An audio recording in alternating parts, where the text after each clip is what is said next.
Okay, can you guys see the PowerPoint? Yes. Okay.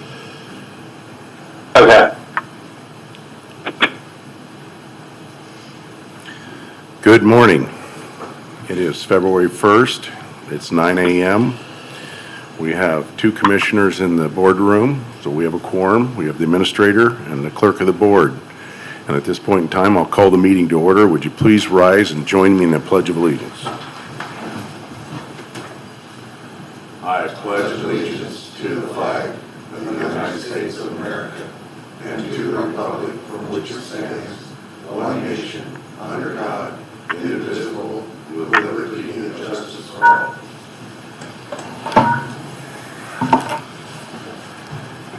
Okay, the first item on the agenda is the State Auditor's Office Access Conference for 2020. Presented by Good morning. Jose. Good morning. Can you hear me okay? Yes, go ahead, Kelly. Okay, thank you. First of all, I want to thank you, Commissioners, for allowing us some time on your agenda. We know you're very busy, and so we'll try to go through our presentation and address any questions you may have. Before I begin, I want to extend our gratitude to your IT staff for connecting us to the WebEx. Even though we, for 2 years, have been doing this virtual work environment and doing these presentations, it continues to give us some mistakes here and there, but we appreciate all their hard work and efforts so that we can all fully participate in this meeting today. My name is Kelly Kahn, the Director of Local Audit. Joining me today is Jenny Waltman. She's our Audit Manager for our Tri-Cities office and oversees the audit for your county. Debbie O'Leary is our Assistant Manager. She's a Supervisor for the audit. And then Jose Garcia was the Audit Lead. Before we get into the results, I want to share with you that you should have been emailed a packet of information. And as we go through the PowerPoint slide presentation, it'll refer to different pages within the packet. So hopefully you have that available to you either in hard copy or electronic so that you can refer to it. At the State Auditor's Office, we take very seriously our mission of increasing trust in government. We accomplish that through performing independent and transparent audits. And so for you today, we have 3 audits to present to you. An accountability audit, which is an audit that looks at the county's compliance and internal controls over safeguarding public assets. We have a financial statement audit, which is where we issue an opinion for the county's fair presentation of financial statements as of the year end, and that would be for year end 2020. And then our third audit is a federal compliance, or commonly referred to as a single audit, and that's where we're auditing the federal funds the county received, ensuring there's controls over the compliance of their administration. So with that, oh, by the way, as we go through each of the audits, we'll have a period of time after the end of each audit review to open it up if you have questions or need clarification on anything that we're presenting. So with that, I'm going to hand it over to Jose, and he'll go over our first audit results. All right, so the first area we wanted to cover is the accountability audit. This audit covers January 1st to December 31st of 2020. The audit report can be found on page 4, but the specifics of this slide is found on page 7. And the purpose of the accountability audit is to ascertain whether the county complied with any state laws, regulations, contracts, any grant agreements, as well as its own policies and procedures. It also looks whether, in general, the county has adequate controls to safeguard public funds.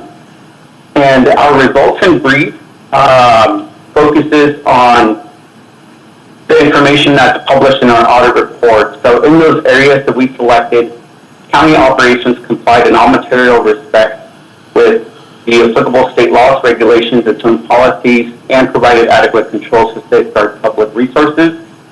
We do, however, identify certain matters related to retroactive payments that will be communicated in a separate letter to county management as well as the Board of Commissioners. And we do appreciate the county's commitment to resolving those matters. We'll go further into details in the individual audit areas in a couple of slides. But also in keeping with general auditing practice, we don't examine every transaction or activity or policy or area And as a result, no information is provided on those areas that were not examined. A little bit about our audit results. We do use a risk-based approach, and what that means is we use we perform planning procedures, we review analytics, we do some trend information, looking at your financial information for vendor trends as well as payroll. We also review the minutes to gain an idea of county operations to identify those areas that are higher risk. We also review the audit history for the county, and based on those procedures, these were the areas that were selected for review for our audit, and that includes accounts payable, general disbursements, and electronic fund transfers, payroll, which covers gross wages and retroactive payments, compliance with vendor contract terms. In the Sheriff's Office, we reviewed the tracking and monitoring of theft-sensitive items such as office equipment and firearms. We also looked at procurement, which covers public works projects and purchases. We also reviewed cash receipting procedures, the timeliness and completeness of deposits at the district court's office. We also reviewed financial condition, reviewing for indicators of financial distress. And lastly, we looked at the use of restricted funds. That includes building permit revenues. We have selected a few of these areas to highlight for today's meeting. We did not plan to go over each of these in detail, but later in our slides, if you have any questions, please feel free to ask us over any of these. We are prepared to answer any if you wish. So the first area we wanted to highlight was the Sheriff's Office, and that is the tracking and monitoring of sensitive items. Our focus was to review the control structure over tracking of these assets, such as office equipment and firearms. So for this area, we worked with the County Sheriff's Department and obtained their policies for tracking of these assets and the frequency for performing the inventory, as well as obtaining a listing of their most recent inventory performed. From there, we did select some items from the list and requested further documentation to determine if these are still in the county's possession or if they follow policy when they're disposed or surplused. And our audit found controls were adequate to ensure these items were properly tracked. We also found no errors in our review of these tracked assets. All firearms and office equipment had matching serial numbers and tag numbers. So one of the items we did want to highlight, we do appreciate the Sheriff's Office for working with us as we performed this remotely. This did create some additional time for staff that they did have to provide us with the information and go around the office and look for the items that were selected. So we do want to say thank you to them. The second area we wanted to cover is the use of restricted funds, focusing on the building permits. We coordinated our review with the building and planning departments. We selected to review the use of building permit revenue because it is a restricted revenue and the use of funds are limited by state law. These fees relate to zoning and subdivision fees as well as the plan check fees. Permit-related fees can only be used to cover the cost of processing applications, inspecting and reviewing plans, or preparing detailed environmental statements. So for our testing, we obtained a list of expenditures from the department and then selected some of these and requested supporting documentation to determine if expenses were used in accordance with state law. And our audit identified no concerns with how funds are being spent. We also identified that revenues exceeded expenditures for 2020. However, it wasn't very clear if these resources are being tracked and kept separate, as well as listed as a restricted resource. So we do have a recommendation for the county to make sure that these funds are tracked separately from year to year. Another area we reviewed is payroll, and that covers gross wages and retroactive payments. During our planning stages of our audit, we identified staff with unusual large increases in pay, and we elected to conduct a review of payroll charges, which included reviewing of gross wages, any overtime charges, as well as retroactive payments. Our audit identified that gross wages paid to employees were sufficiently supported and paid based on approved rates. We did not identify any issues with those changes in pay. For retroactive payments, we identified that payments made to elected officials were not allowable. And this leads us to our next slide, which relates to our management letter. We do have a management letter, and you can find that in page 12 of your exit packet for the full details of the letter. Our letter relates to the activity of the Board of Commissioners approving two resolutions, approving a cost of living adjustment for elected officials. This was performed in April of 2019, and the way these were processed were retroactively paid back to the beginning of the year rather than on a moving forward basis, and this resulted in some retroactive payments of about $4,000.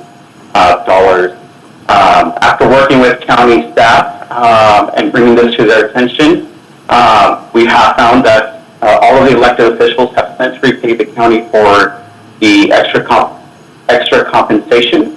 So our letter just recommends that the county ensure that they're in compliance with the state constitution to make sure that any salary increases are paid prospectively or in accordance with state law. And that's all the information that we have for the accountability audit. Is there any questions over this audit before we go into the financial and federal audit?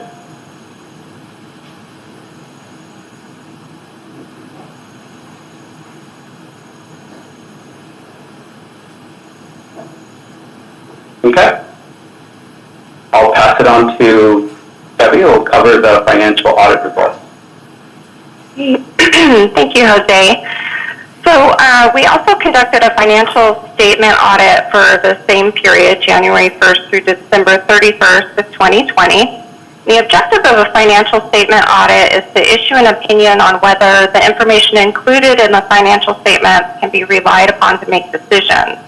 So we're happy to report that we're issuing an unmodified or clean audit opinion on the county's financial statements. So this is the opinion the county wants to receive and provides the assurance that financial statements are prepared and stated fairly and materially correct. So it's also important to know that our audits are conducted in accordance with governmental accounting standards, which require that we gain an understanding of the county's process that it goes through to prepare the financial statements for audit. And if we identify a concern with that process that could or did lead to errors in the financial statements, we're required to bring those to your attention as well. And for this audit, we didn't identify any concerns with the county's process that we were required to bring to your attention. So very good results for the financial statement audit. Audit standards also require us to consider compliance with applicable laws, regulations, contracts, and grant agreements where non-compliance might affect the fair presentation of the financial statements. And you'll see the report indicates we did not identify any instances of non-compliance. And for your reference, these results are detailed beginning on page 21 of your packet. So in relation to the financial statement audit, professional standards require us to share with you whether there are any uncorrected misstatements that remain in the audited financial statement. So in your packet, there's a list of these items that were uncorrected, but we've concluded they're small and immaterial and do not affect our overall opinion on the financial statement. And also these items, we've already shared them with county management so they can consider them moving forward with preparing financial statements in the future. And we're also required to note whether there were any material or large misstatements that were identified and subsequently corrected by management, and we did not identify any material misstatements during this audit.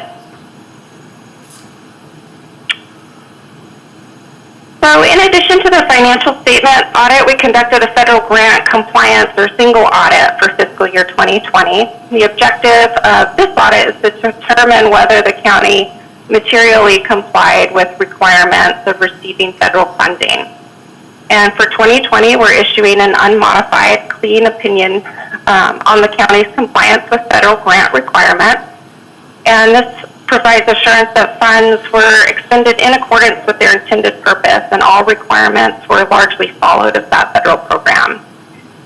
So our federal audits are conducted in accordance with uniform guidance, which requires that we gain an understanding of the county's internal controls or processes that it goes through to ensure the federal grant requirements are being followed.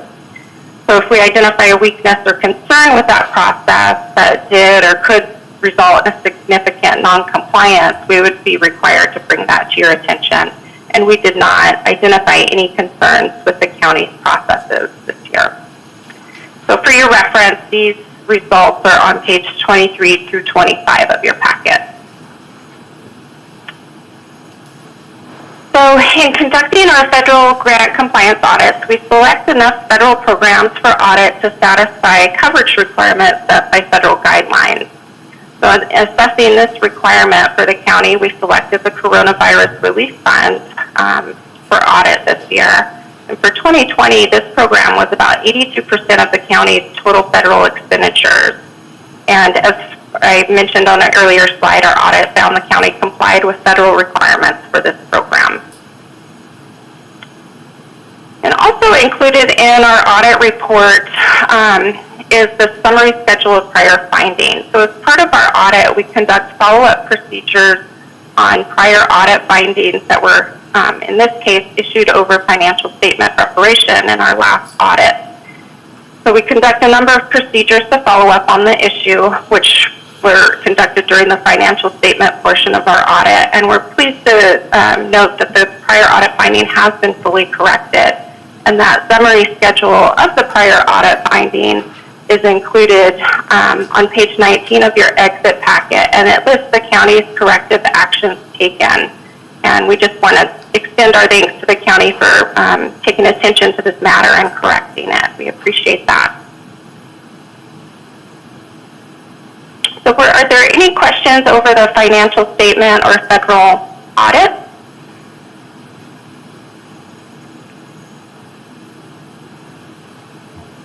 Okay. I'll just have a few closing remarks before I turn it back over to Jose. The county's next audit is scheduled for July 2022 and will include all three types again, the accountability, financial, and federal program audit. And the estimated cost for the next audit is included in your exit packet on page 2. And then audit reports should be published on our website within the next 1 to 2 weeks. The exit packet contains a web address to where you can sign up to be notified of when audit reports are published. And once those audit reports are released, you should receive a survey from our office, and we do appreciate any feedback you can provide to us about our audit. And last, we have a couple of resources we just want to make you aware of. They're available year-round at no cost. The Local Government Support Team and the Center for Government Innovation. These departments of our office offer client help desk as well as resources and tools for best practices. They're great, really great, useful tools. And if there aren't any questions, I'm going to go ahead and turn it over to Jose to wrap up the rest of the meeting. Okay. Well, before we conclude, we do just want to thank county officials and staff for their timely communications throughout the audit process. In particular, we also want to thank Tom Westerman, the Director of Finance, and Tom Anderson, County Supervisor, for their assistance throughout the audit process. They place a lot of work into preparing the financial audit documentation. They have binders for us ready to pick up, and I've had a chance to work with Tom throughout the years, and it's always a pleasure working with him and his staff. So we do just want to extend our thank you with that. Our next slide. we just wanted to open up it for any questions.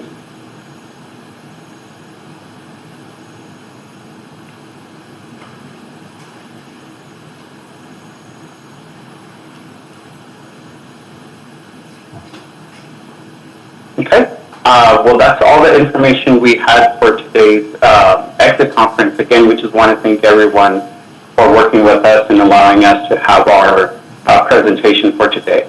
Thanks again. Thank you.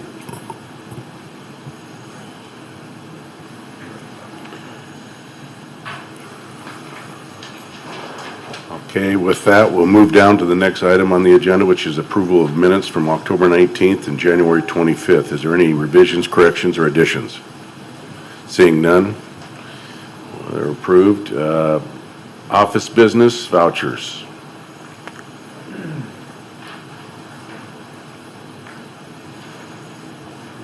One voucher this morning, this is fund expenditures. Move to approval of fund expenditures in the total amount of $927,440.77. Note this been reviewed and signed by the auditor's office. And I second. All in favor, say aye. aye. Aye. Next, we'll move down to the, is Rocky on the phone? Did I hear an aye?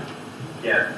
Oh, Commissioner Mullen is remotely. I got a text that you weren't going to be able to make it today, so welcome, Commissioner Mullen. So we do have a full slate of commissioners for the board meeting. Okay, next we have the approval of the consent agenda. There are 3 items on the consent agenda.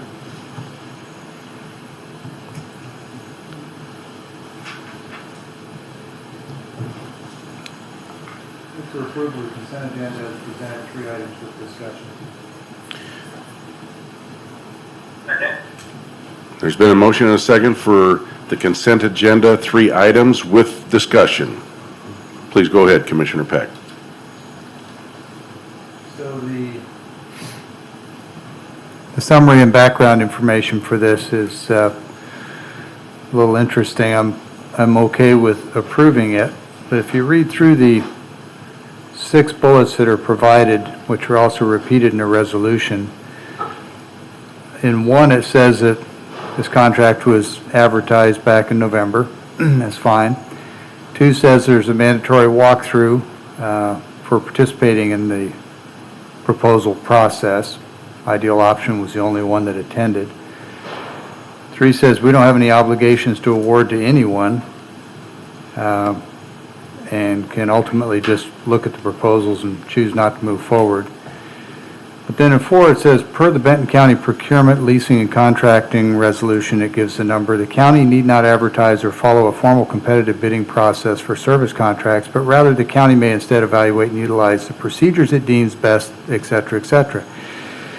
So a couple of observations. First off, this is not a Benton County contract. This is a Benton Franklin, and I realize that we look to Benton County under our agreement to operate human services, but this is juvenile justice. And so contractual compliance is required on both counties, not just one. 5, there was not an official authorization from the board for the solicitation, and there doesn't need to be. Again, same observation as 4. It's a bi-county. And then 5 says, as of January 14th, there's been no other interest in the RFQ, and Ideal Option is the current contractor, et cetera, et cetera. I'm just going to point out that it would be great if juvenile justice would maybe go back and with our admin staff kind of review those 6 bullets. It simultaneously is saying we don't have to advertise, but we did advertise, but there was only one, and it to me seems to contradict itself. But most importantly, it treats this as if this is a Benton County only contract, and perhaps it is, and there's something in the administrative process I'm not aware of, but I wanted to highlight that. And then on the second item, let's see, was we had the uncollectible tax roster, and I'm looking at some of these, 18, 19, 20, and 21, and I thought I saw the treasurer here, but it looks like she stepped out. Some of these have gone for 3 and 4 years, and I understand to go to the court and take these off the books takes a 4-year effort, which begs the question, a bunch of these others are single year or a couple of years, and they're 19, 20, 2021. And so my question is, why are we taking these off, and are they intending to take these before the Superior Court and have them removed from our ledger? Great confidence in the Treasurer's Office in knowing these processes and these rules. I suspect that it's compliant. I just am curious as to how that 4-year requirement before it goes to the court matches up with putting these forward after they've only been listed as uncollectible for a year or 2. So, again, doesn't preclude my moving forward and supporting them, but wanted to get those questions on the record. We have one of the members from the Treasurer's Office here. Hey, sorry, I missed part of the question. So you were asking about the personal property as far as the 2021. What part of that? Yeah, I seem to recall that there's a 4-year timeline before these go to a court and they're removed from the county's ledger. So that is correct. So the process is after the personal property, after 2 years, we bring it in front of the commissioners to kind of say, hey, these are uncollectible. We're still going to try to collect them, but they kind of make it on the uncollectible list. And then after 4 years, our deputy files with the clerk or the court's office, and then they remove it from the roll. So let me ask you a question. If we don't file with the court to have them removed from the rolls until the 4-year point, which is the statutory timeline, then why are we taking this action now? Since you're going to continue to try to collect them anyway, what's the benefit of taking this action now?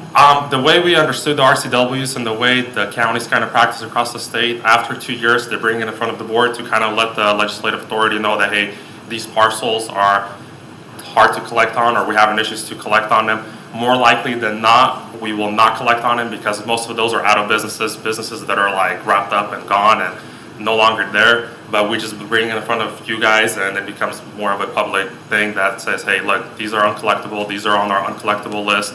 They'll remain on that list until they go to courts, but it's just more of a... So you have a statutory obligation to continue to try to collect them for the full 4 years. Yes. And so... And we will continue to bill. We continue to send notices. We continue to kind of go out and see if anybody's doing business out of these locations. Okay, so the resolution says, now therefore be resolved, the Franklin County Board of Commissioners hereby approves cancellation of uncollectible personal property tax. What does that mean, cancellation? I would have to, yes, look further into why it's worded that way. But the way, the way the RCW reads, to take them off the roll completely, the only way it could be done is by the courts. After 4 years? After 4 years. And some of these are a year, 2 years. That's where I'm going. Yeah, I don't have an answer for that. Okay. This is consistent with how we've done it in past years? Yes. Okay, all right. Well, I appreciate the explanation. Maybe offline you can just help me understand a little bit better the value and the process for doing it at the 1 year, 2 year point, when by law we're still required to try and collect it for 4 years, and we can't take it to the court to have it taken off the rolls until 4 years. Right. But it's not something we have to spend a lot of time on now. Since you're going to continue to try to collect them anyway, I'll go ahead and vote for the resolution, and we can talk later. Thanks. Thank you.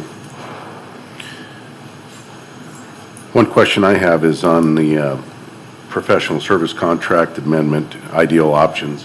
Where are they located? Are they in Benton County or Franklin County? I believe they have offices in both. In both? Yeah. Because I'm looking at the resolution, and the resolution says, whereas Benton Franklin County's Juvenile Justice Center, and we're mentioning that, we're just not mentioning the summary and background on the line 4. And I was curious if the leasing and the contracting policy is done by Benton County. That's probably why we're not listed. Yeah, that's correct. Okay. They are the administrative office that handles So these. if However, we're not this doing it, we shouldn't be well, listed on line 4. I don't see a problem with it. So I see we're listed on the whereas on the joint resolution. Benton County should not be presupposing Franklin County's procurement rules. I'm not aware that this, I think if we were to do a review, we would find similar language in Franklin County. Okay. And it would be probably appropriate to mention that, but, Okay. Just trying to figure out why that we weren't listed on line 4 if they're doing the leasing but they can't do it without our approval, so. Well, with that, we have a motion and a second to approve the consent agenda. If without any further discussion, Commissioner Mullen, do you have any discussion?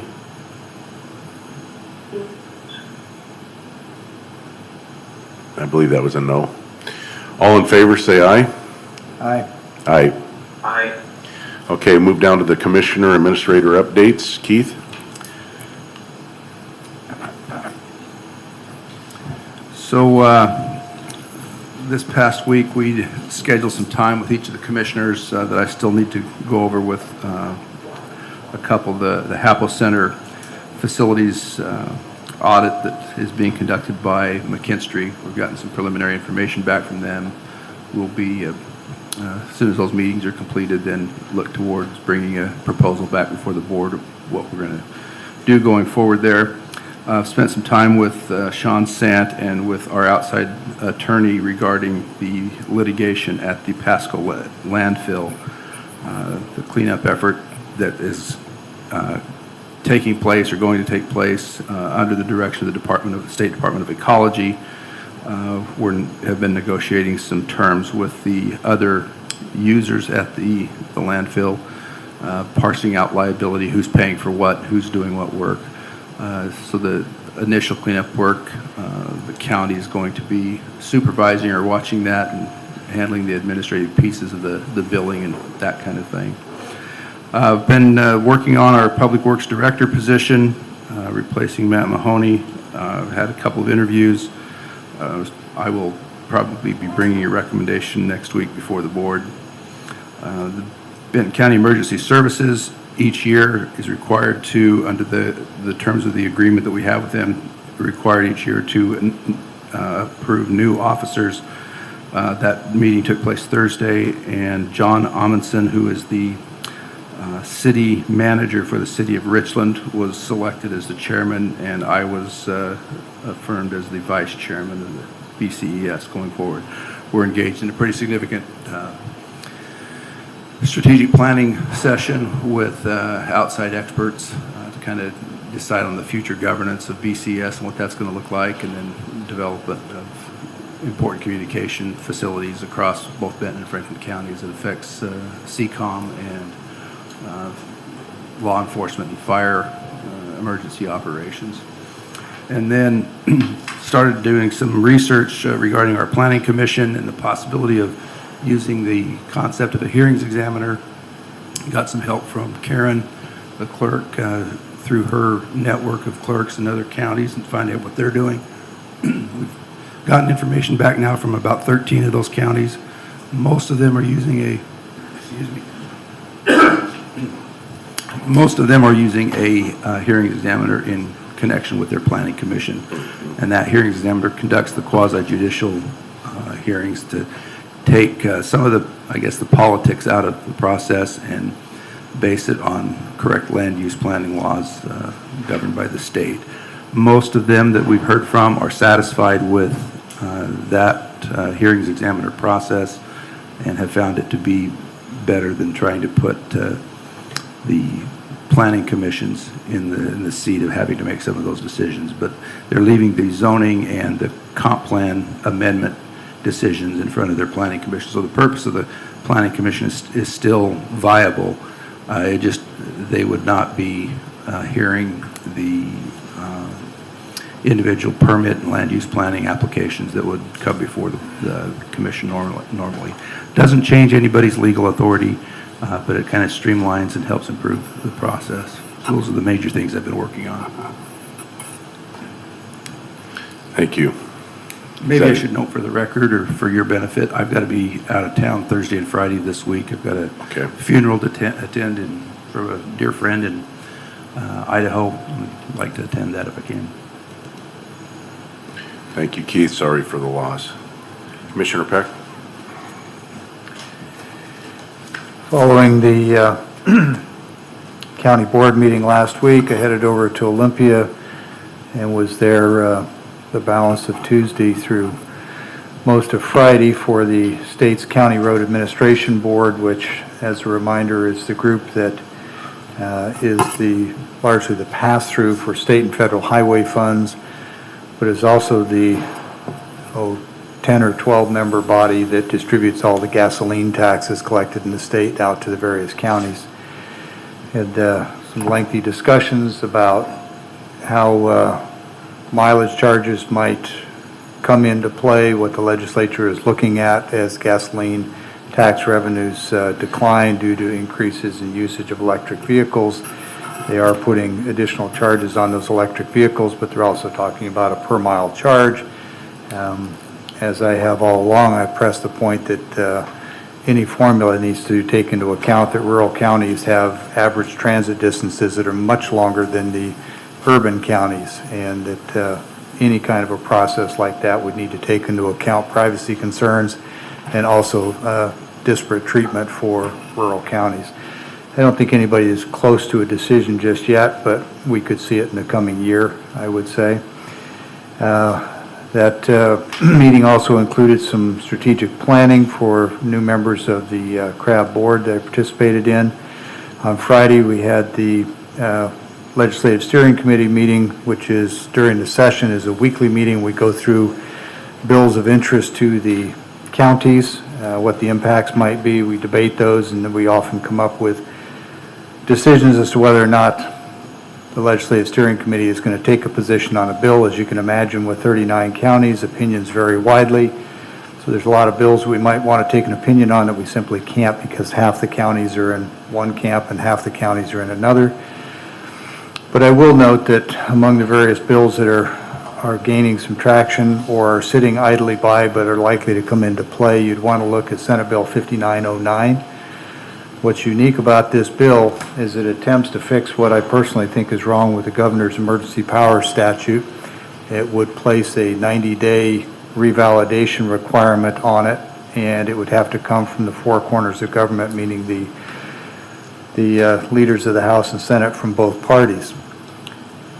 Beyond that, it probably wouldn't be all that unusual a bill, except that this particular bill is sponsored and promoted by last check, about 6 different legislators, all of them Democrats. And I don't mean to make this a political meeting, but the reality is that the political majorities in Olympia that have in the past stalled this kind of legislative effort may now be less of a factor with this particular bill proposing this amendment coming from the majority party in both houses. Had another meeting yesterday with WASAC. This was an update, and we covered a variety of issues, not the least of which is the rebuilding of county health districts. And there's still no clarity yet on how many tribal seats there will be on a particular board of health. They do need to be federally recognized tribes. WASAC's position is that it's at least one tribal member per board. And AICH, which is the entity that is named in the statute to make these nominations, has a differing view, which is that it is one tribal representative for each tribe. And given the small numbers of people on those boards, that could make a radical difference in the decision-making on those boards, I believe. Thanks. Commissioner Mullen, do you have an update? I have no update this weekend. I am out of the office. Okay, thank you. We'll be back Monday. All righty. And I too was in on that McKinstry Energy meeting with Keith for our HAPO Center. Ben Franklin Work Development Committee Executive Meeting, Ben Franklin Work Development Central Meeting, Quarterly Meeting, Port of Pasco, Housing Authority, Eastern Washington County of Governments was last Friday, and then just last night I sat in on the North Franklin School District special meeting where I guess they had to move the venue and it was overwhelmed with people. But there seems to be a confusion as to who makes the call for masks in schools. We've heard from Dr. Pearson that the school boards were the ones that make the decision, is what I gathered from Dr. Pearson. She advises, they make the decision. Last night, the school board was saying that the health department is making the decision. Is the commissioners present, or did you hear differently from Dr. Pearson about who makes the ultimate decision, or am I clear on that? Am I right? It's the school board that makes the decision? Well, Dr. Person, her name is Person, Dr. Person, last I recall, said that decision was with the local school boards. And as the health officer under state statute, she makes recommendations to that effect. Whether or not she has the authority to impose them is less clear, but to my knowledge, she has chosen not to. And the last thing I'd like to bring up is the email that I received from our sheriff, and that was on the Greater Columbia Board of Health, and they're voting to remove Lourdes Hospital as the entity that we use for our wellness. And I see the sheriff is here. Would you like to address us on this as to your questions and ultimately why? And I know Commissioner Peck sits on that board. So, Mr. Chairman, quick point of order here. This is Greater Columbia Behavioral Health. Yes, it is. Business. It's not Franklin County. Well, we're part of it. It is. You sit on the board. And So it is Greater Columbia Behavioral Health, Yep. and it's not on the agenda, which, had it been, we could have had somebody from GCBH here to provide some additional light on this, and perhaps in the future, we could put these things on. This is my update. Excuse me. Perhaps in the future, we could put these things on the agenda. Seeing that this is my time on the Commissioner Administrator updates, I have called on Sheriff to weigh in on this, so please. Thank you. So here's my understanding. The Commissioner is correct. It's Greater Columbia Board of Health. Prior to the cancellation of a contract for convenience, it was Our Lady of Lourdes that administered the different segments of our mental health in our community. So today what we have is we have Greater Columbia Mental Health, or whatever the acronym is. Yeah. That they have now been awarded the state contracts. And Keith, please keep me on track if I go offline here. So Greater Columbia Behavioral Health issues the contract. The new contract is with Comprehensive. Right, exactly. And they canceled the contracts with Lourdes, which has been this community's mental health resources for decades. And so what you have today is you have this, if you will, new entity that's overseeing the mental health segments. And then Our Lady of Lourdes essentially is left with bed space. All of their mental health providers have actually bailed out of Our Lady of Lourdes and went over to work for GCHB, to include some of the new current administrators in there. I think the problem and the confusion is that no one communicated any of this to the community, and that's my heartburn and my problem with it. Since when do we have to be quiet to our community and say these things are taking place and get, one word answers of it was done for convenience, or those type of things, without educating the community, especially when we're getting ready to start collecting a 1/10 of 1% tax, where you have a community that says they want to be involved, they want to be a part of building out the process. And the question is what is GCHB, or whatever their acronyms are? Where do they fit in that overall goal and that overall puzzle? The response that I got back is they've just decided to do what they did, and they didn't seek community support or input, etc. They just canceled it. So that's what I've found out so far. I've been invited to sit on some meetings in future, reference to this topic and some other topics, and I'm going to be sitting squarely there. voicing my concerns and my opinions about it, because it takes more than just one entity or one group or one commissioner or one sheriff to fix this problem. And we have to all, at this point, we should be looking at what are our symptoms in our community, and what are the problems, and what's the real problem, and how do you fix that? Okay, and all of these symptoms, when you're tweaking them and moving them along, should be looking at an overall goal, which is a recovery center, which is under the umbrella of public health and mental health. And we just need to slow the roll and educate our public and not assume that people aren't interested in it, when in fact they are. And at the end of the day, GCHB or whoever, they work for all of us. Exactly. I don't care if it's passed through from the state or how it's passed through or how they get there. They're us.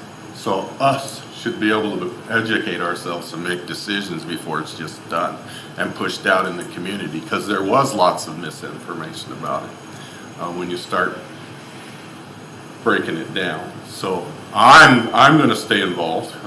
It's one of my passions, and hopefully it'll, as people get the information, everybody will start getting a little bit more of an understanding of what's going on. It's not a bad thing. Somebody's got to do it. Yeah. You know, and someone's got to step up to the plate, and they appear to have the ability to do that. But they're privately contracting for bed space out there, have somebody's name in there that they're going to use. And so those are the questions I'm going to find out as we move along. Thank you, Sheriff, and that's my concern. Lady of Lords is the hospital for Franklin County, and they're going to be hurt by this. So that's why I wanted to bring it to the public's attention in this forum here and let you have a chance to speak. So I appreciate the emails, and we do got to get engaged and involved. So thank you. So, Mr. Chairman, now that we have opened this can, I'm going to read. Open this can? Yes. What can are we talking about? Healthcare? I'm going to read an email that I sent to the sheriff on January 26th when this question came up. He sent an email that had some information apparently provided to him that wasn't accurate. So sent him this note. Said, I understand that Cindy Saunders, who is one of the executive directors at Greater Columbia Behavioral Health, I understand that she has offered to meet with you on these issues. Hope you take her up on that offer. Tremendous amount of misinformation circulating. In fact, most of what I'm hearing on the street is inaccurate at best, and some of it's false. Greater Columbia Behavioral Health is not a county or county commissioner function. It is a regional 10 county and tribe state authorized limited liability company providing behavioral health and substance use disorder crisis services to the entire region. GCBH does so as an administrative services organization under the Washington Healthcare Authority. The contract with Lourdes Hospital was not, and this contract with Lourdes Hospital was not, and is not funded by Franklin County 1/10 mental health dollars, never has been. It is primarily funded by Medicaid dollars and private insurance. Whether or not 1/10 funds could or would be used by GCBH at Lourdes or any other facility has not been decided to my knowledge, and I would expect that that would be a county decision, not GCBH. So I'm reading this so that people understand that the state healthcare authority has taken over essentially the distribution of state funds for these particular functions. These run alongside, not in competition with, anything we might do at the old KGH or Lourdes or any other facility. It doesn't replace it. But this 10 county and tribe organization chartered under state law certainly has the authority under their contract to do what they did. And if there's heartburn with that, I would encourage people to contact GCBH, the agency responsible, as I've encouraged the sheriff to do, and I understand you've already met with Ms. Saunders? I have. Okay, great. Well, then I guess I'll just leave it there. I think that should help correct people's understanding of what this organization is. I'll just add one other note, which is Comprehensive, which is the entity that GCBH is now contracting with, has extensive, multi-year, deep experience with mental health services and substance use disorder treatment. They are not new in any way. They're principally located in Yakima, but they provide services through many counties in our 10-county network. Thank you. Well, Commissioner Peck, while you were giving out the information, possibly you could share the contact info that people could get a hold of that person, since you have it there in front of you? Certainly. So you can go to Greater Columbia Behavioral Health, just Google that, and you'll get all the contact information. The person that I'm specifically referring to is Cindy Saunders. It's Cindy with an S, I-N-D-I, and Saunders, S-A-U-N-D-E-R-S. So it's Cindy S at gcbh.org. And I have found her to be very responsive in answering questions. The process for making a change in this contract was done, as you would expect, with extensive legal counsel and involvement. And when it came to the vote, it was unanimous except for myself. I abstained on the basis that Lords is a longtime Franklin County provider. We have other contracts with Lords, and the potential for a perception of conflict existed, so I abstained from that vote. Okay, and then Keith, one last thing is on the planning committee or the land use hearing examiner, the 12 counties that have responded, every one of them has a commission of members, whether it be 9, 7, they all have that. And they have a hearing examiner. 2 counties, Adams and Whitman, only have the planning commission like we have. Correct. So, yeah, a planning commission is still necessary for, like I said, comp plan amendments, zoning changes. Those would still be heard by the planning commission. But what would a hearing examiner cost the county? Typically, they're paid by the hour. Oh, they're paid by the hour. It's usually a land use attorney. Okay. The one that is locally known but is retiring, Jim Driscoll out of Seattle. I don't know what his hourly rate is, but I imagine they're probably in somewhere the $200 to $400 an hour for a Seattle attorney. Benton County has got on their... I don't know the name of the individual at Benton County either. They, you know,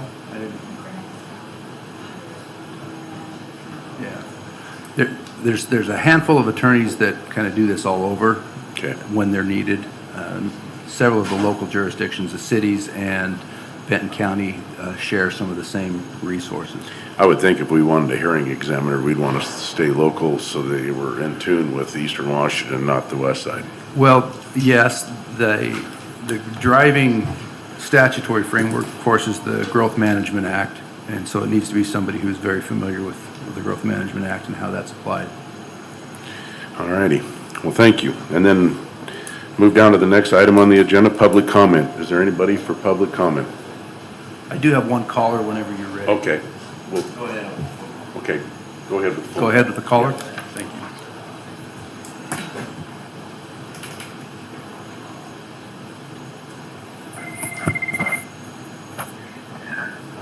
Good morning, Ms. Vincent. Yes. You have the floor for 3 minutes, please. Okay. Well, I'm just calling in. This is Nadine Vincent. I'm actually calling in regarding the North Franklin School District board meeting last night. We had probably over, I would say, at least 200 parents there with 100 plus on Zoom, who were asking, pleading our school board to basically stop enforcing the mask mandates on our kids. We were told repeatedly at the meeting that, you know, our school board doesn't agree with what's going on and they're on our side, they agree with us, but they can't do anything, their hands are tied because the state is threatening to pull all public funding from any district that does not comply with their mandates. So basically, I guess I'm just calling in to see you guys, the Franklin County Commissioners, were brought up multiple times throughout the meeting as a source to get support, help, information, advice. And I guess I'm just calling in to see what, if anything, you guys would be willing and able to help us with in our fight to end these mandates that are hurting our kids every day. There are many parents and they're very emotional, and it was a really emotional meeting, and we have a lot of people ready to stand up, and we just, I guess need to know, first of all, is it legal? Can the state do that? Can they pull funds from a public education? And from what I heard earlier in the meeting, you guys were saying that it's actually up to the school districts as to whether or not they comply, but then they're telling us that they can't comply because the state has directed the pulling of funds. So I guess I'm just calling to get some information and support if willing.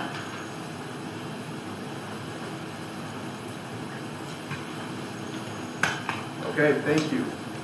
Uh-huh. One more caller.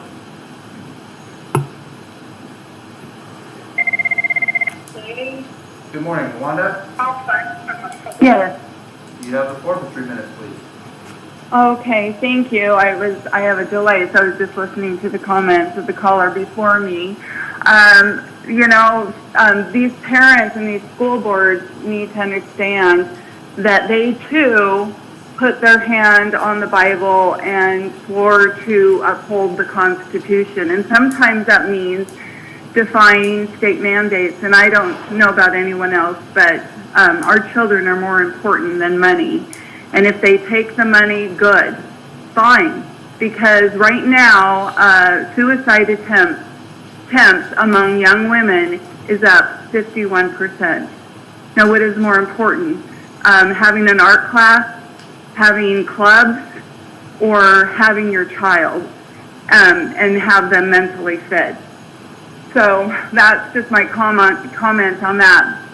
I have a question, what I don't understand.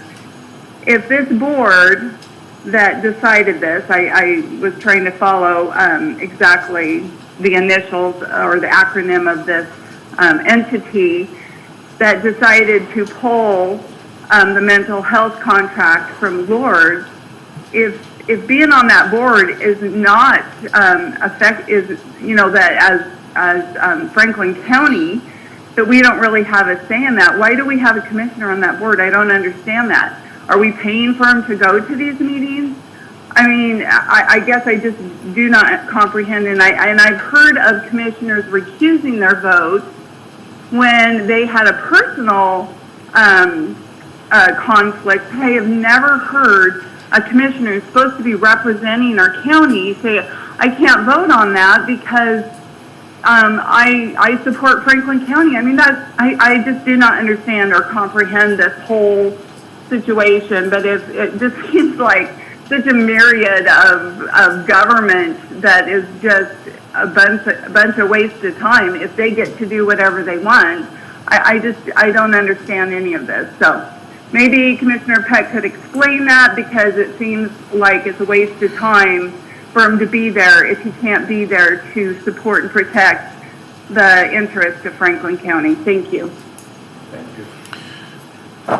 So is that it for calls? We have anybody in the audience, public comment, please? Yeah, my name is Clayton Voss. I'm a farmer out in Franklin County. I got 2 kids in the North Franklin district, and I think Nadine kind of summarized a lot of what I was here for. That school board meeting last night was about 3 hours long, and there was a lot of very upset parents. And I just kind of wanted to come here to basically do the same thing, is just try to bring you guys' attention that, I know my son yesterday and today, and quite a few of his friends, they're exercising their First Amendment. They're sitting out today. They didn't want to wear masks. Yesterday, the principal made them sit out in the cold all day. we had to bring them lunch and some blankets and stuff. But we're just all very, very motivated to try to figure out how to not just yell at a school board, but what actions we can take to move forward up the chain. They made it pretty clear that it's not up to the school board. It's Department of Health, and it all kind of directs back to Inslee's emergency powers as far as I can tell. So just want to bring all that up. I'd like to maybe talk with you afterwards if you got a second, or if there's a way to schedule a meeting where a few of us parents could kind of have more of an interaction, understand this public comment, but we're just kind of reaching out to you guys for a little bit of help and some guidance. So yeah, I think that's pretty much it. Thank you. Is there anybody else for public comment?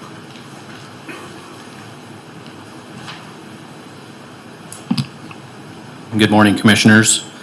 I did have a couple of items here that I wanted to bring forward. LaWanda brought forth one of them.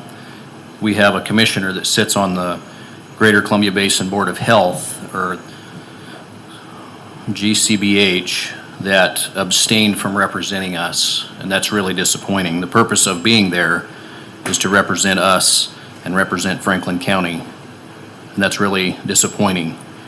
And by abstaining from that vote, it became a unanimous voice in support of, with one abstention, versus a not unanimous vote with somebody representing Franklin County voting to keep that representation from Lords in Franklin County. And that is extraordinarily disappointing to me. Second thing, a hearings examiner. The city of Pasco went from a planning commission to a couple of years ago having a hearings examiner, and that was helpful. It brought in a professional, independent legal voice that provided guidance to the city, and that was very helpful. Would encourage you to look into that. And as a developer, having watched that, having worked with both different systems, just a planning commission versus a planning commission with the legal advice of a independent hearings examiner was a helpful thing. I know that it's been said before here by a commissioner that there's nothing that the commissioners can do with regards to the school district and what they're doing and that's a different authority that oversees that. But it is very disappointing what's happening with our schools right now.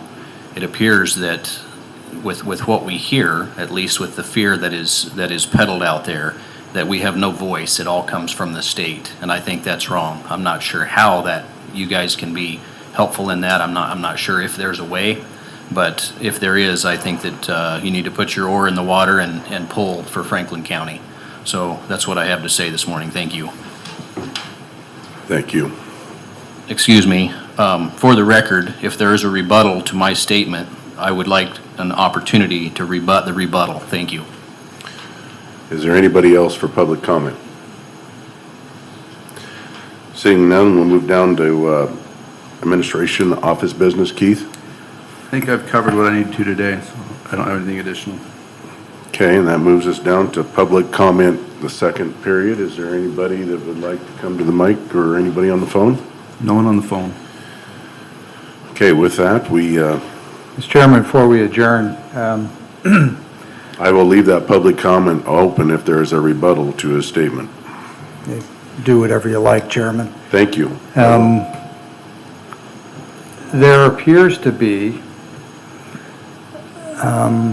less than complete understanding of roles and responsibilities of county government, state government, regional entities chartered under state government like Greater Columbia Behavioral Health and others, the difference between recusal and abstaining, and some of the confusion that has been referred to in some of the calls could be cleared up by a better understanding of those various terms and functions and responsibilities. And if anybody's got a question as to what each of those might mean, I'd be more than happy to refer them to various statutes that would clarify that. I think too often, government at all levels gets misunderstood simply because people who aren't spending most of their working days, most days dealing with it, don't have the benefit of the familiarity with the terms and the legal meanings. So just making that offer. Thanks. Okay, with that, if there's no other business for the good